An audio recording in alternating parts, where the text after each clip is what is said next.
On the occasion of the International Literacy Day 2020, as the director of the UNESCO office in Jakarta and UNESCO representative to the Philippines, I sincerely congratulate and extend my best wishes on the commemoration of the International Literacy Day in the Philippines.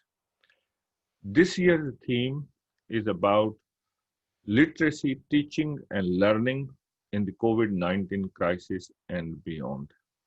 So certainly a very important time for all of us. And the crisis is of course huge, but the leadership which has emerged and the great examples like from the Philippines, they have highlighted that education should never stop. And I would like to acknowledge the dynamic leadership of the Secretary of the Department of Education, Her Excellency Professor Emeritus Leonor Megatolis Briones, and all colleagues of DAPED who have been at the forefront of new teaching and learning methods. Their excellent leadership, as well as steadfast actions in the Department of Education, have made sure that education has been given the right emphasis during these times of crisis. UNESCO Office Jakarta has learned a lot from the great experience of the Philippines and also making sure the great examples in accessible and quality education are provided to all who need such kind of leadership, especially because education is a basic human right and lifelong learning is dear to all of us.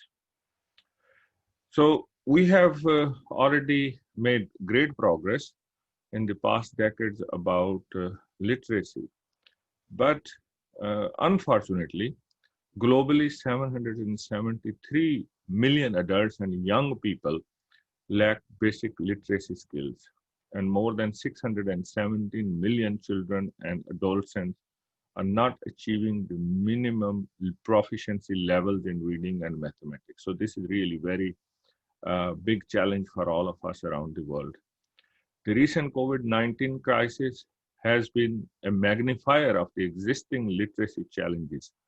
It has deeply affected schooling and lifelong learning opportunities, including for youth and adults with no or low literacy skills. During the initial phase of the pandemic, schools were closed across more than 190 countries. It has disrupted education of 91% of world's students, which really represents more than 1.6 billion learners. And certainly during this pandemic time, 63 million primary and secondary teachers have also been affected. So both the learners and teachers have been affected in a very bad way.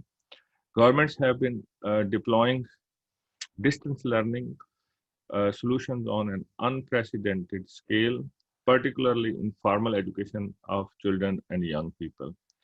A range of solutions such as virtual lessons, dissemination of materials, and learning provision through television, radio, and in open air spaces have been adopted. At the same time, in many places, COVID-19 crisis have shed the light on the unpreparedness of our infrastructure, our education systems, programs, and people, including the unpreparedness of our policy people, our policy makers, educators, professionals, families, as well as learning. So while in this time we have this huge crisis, there are a lot of learnings which can be taken to promote youth and adult literacy and making sure that we do not leave anyone behind. So adult literacy and education, unfortunately, is absent in many of the response plans. And that's what we need to really re-emphasize. Youth and adults with no or low literacy skills who tend to face multiple disadvantages have limited access to life-saving information and remote learning opportunities.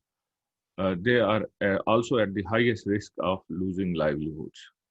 As countries are moving out of this crisis towards building back better, situation, we need to make sure that non-literate youth and adults who are hardest hit by this crisis are not left behind. And we must make sure the educational, social, and economic impacts of this non-literate youth and adult people, they are properly considered in the post-COVID-19 plans. COVID-19 has been a stark reminder of the gaps which exist and also this course we need to take in the post-COVID era. So in our efforts to recovery and better resilience, we need to make sure inclusive national lifelong learning systems and capacities are supported. In the context, there is emerging need to revisit literacy teaching and learning for youth and adults, as well as the role of educators. How have literacy teaching and learning, as well as the educators, been affected by COVID-19 crisis? What are the some of the most effective teaching approaches that should be maintained or expanded? How can teaching and learning for youth and adult literacy be reimagined in times of COVID-19 and beyond? These are some of the questions that need to be answered to guide our collective reflection and action.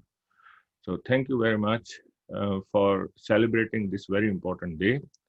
And I would like to congratulate you again for being at the forefront of literacy for the children and for the young people, and making sure that no one is left behind, because this is a very important part of the Sustainable Development Goals 2030 Agenda, Sustainable Development Goal number 4.